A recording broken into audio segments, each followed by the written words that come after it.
Wakati nimekuwa kwa huduma, nimekuwa na watu wengi wameniambia watu wao wamepotea, especially watoto vijana wa young, watoto wamepotea, watu wamepotea. Na ukiangalia kwa nyumba nyingi, mahali wa mtoto unasikia ati mtoto alipotea na hajawahi onekana, ama mnasikia alionekana Kisumu, alafu mkienda Kisumu hayuko. Ameonekana Nairobi, mnasikia alionekana sijui Nyeri, ameonekana Nakuru, mkienda hayuko. Niligundua kwa deliverance pako na secret moja. Ikiwa kuna roho imeingia ndani ya huyo mtoto, huyo sibling, huyo mtoto wa familia amepotea, awe kijana awe msichana, kuna roho chafu imeingia ndani yake. Maybe alienda na huko akaanza kuvuta kitu, alianza kukunywa kitu, akakuwa na watu wengine si wazuri, alafu kukaingia ndani yake roho baya, roho chafu. Alafu wakati alirudi nyumbani kwao, kwa mama yake, kukawa madhabahu hiyo kwa boma yao ni watu waombezi, wanaomba sana. Mama anaomba sana, baba anaomba. Hiyo family ni madhabahu ya Jehova.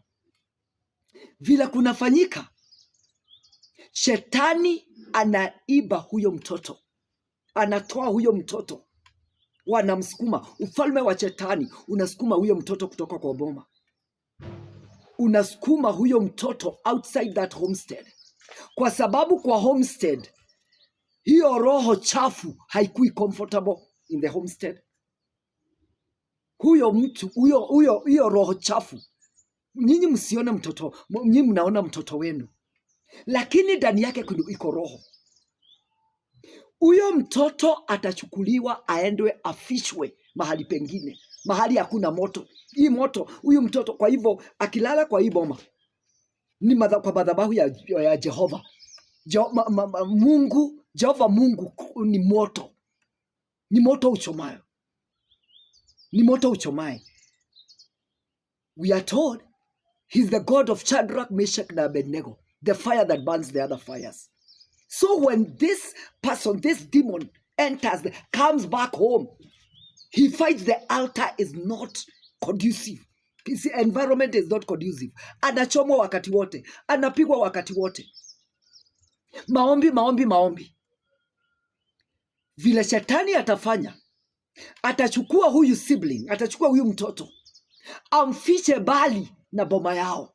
Anaweza kampeleka another city, another town, mahali ataenda kukaa na maroho ingine, mahali hata gongwa, hata pigwa sana, hata kuwa fire.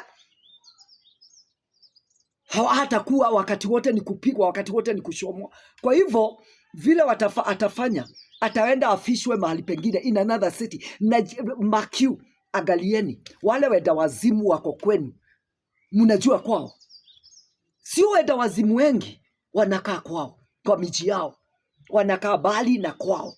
Kwa nini wanakaa bali kwa wana kwao? Kwa nini wanatoroka wanaenda kwa miji ingine? Ni shetani anawatoa, kwa sababu mahali kwao anakaa it's not conducive. Hawezi survive, hawezi survive, na atakuwa delivered wakiona kuna threat ya deliverance. Hallelujah. Wakiona kuna threat ya deliverance, check on those people who say their people are lost. Most of them are God's people. Most of them are intercessors. Most of them are God's worshippers. They are worshippers of El Shaddai. They are worshippers of Jehovah. Wale mtoto wao walipotea, wale kijana wao walipotea, msichana akapotea. Most of them are God's people. They are people who pray, who have personal relationship with God. In their home there is an altar of Jehovah. Na kwa hivyo huyu akikuja, anakuwa ile demon iko ndani yake, inakuwa threatened. Na kwa hivyo anamchukua, wanaenda kumfisha bali. Ikiwa huyu kijana atatoka na huko na nyumba kwao kukue comfortable na hakuna shida, hata toroshwa. hatapelekwa mahali pengine, atakaa hapo, na hiyo demon itakuwa ikimanifest huko.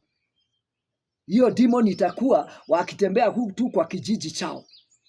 Lakini ikiwa mkianza kuleta ati mnaleta washugaji, mnaleta waobezi, if you try deliverance number one, deliverance twice on that person, mlete mtu afanyie deliverance this person, mlete mtu mwingine afanyie deliverance na akuwe almost delivered, huyo mtu anaweza hata kauliwa. There is a I usually say in deliverance, if you are not going to do deliverance, don't start it. If you know there is no time, ujue tutafanya hakuna deliverance ya emergency, hakuna deliverance ya mahenya ya kukibia. Ati mnasema hii wacha tukibize hii deliverance. Hakuna. Ikiwa mnajua you don't have enough time to finish the deliverance, don't do it, because huyu mtu mtaasha shetani aone, oh, they almost removed me, this demon itaona, they almost removed me and this is my body, so they are going to kill the body. Mtaacha huyo mtu akiwa mbaya kuliko vile alikuwa. Afadhali muachane nayo until you are ready for deliverance. So if you want deliverance on your son or your daughter, don't try it if you don't know for sure what you are doing or you are going to complete it. Don't start it. Remember, it is a very sensitive issue. Now remember, this person is very vulnerable. The one who is done, yule anafanyiwa deliverance is like a sick person. Ni mwili wake unatumika kama host wa roho chafu. Na kwa hivyo wakati hii deliverance inakuwa haikuwa complete ama haikumalizika, huyu mtu mtamuacha. Na that's why the Bible is written, when that demon goes out, he comes back to that body, and that person becomes worse than before. He goes and gets demons that are stronger than himself. He gets more. Wengine wako na kichoka kubwa kuliko vile alikuwa, vile demon ilikuwa, ili waweze kusecure the body for themselves. And that person becomes worse than the way that person was. So there is deliverance. If msicheze na mtu mkiona ako na roho baya.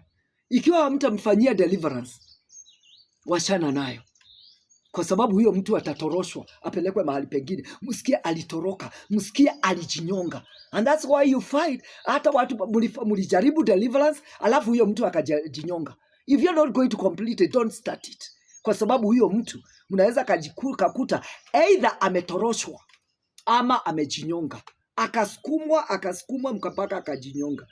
Na kwa hivyo nasema deliverance kwa mtu yeyote yule anafanyiwa deliverance, it needs a lot of wisdom and knowledge ya kujua Mungu na ya kujua this person mwili wake umekuwa occupied na roho chafu, na mahali amepelekwa kufishwa ili waweze kumtumia vizuri bila interference. Anaye pray wale wametoroshwa wakapelekwa mahali ili watumiwe na maroho chafu. I speak in the mighty name of Jesus. I speak complete deliverance upon them. May they come back. May they vacate those bodies. Exit now. Nyinyi roho chafu mumeiba mtoto wa mwenyewe. I command you. You did not create that person. That person was created by God. In the book of 1 Corinthians 6, that body is the temple of the Holy Spirit. You did not create that person, Satan. You are a thief. You are a thief. You are a destroyer. Na unataka kudestroy that body. And that body is the temple of the Holy Spirit of God. This temple of Jesus. The temple of Adonai. In the mighty name of the Father and of the Son and of the Holy Spirit. Hallelujah.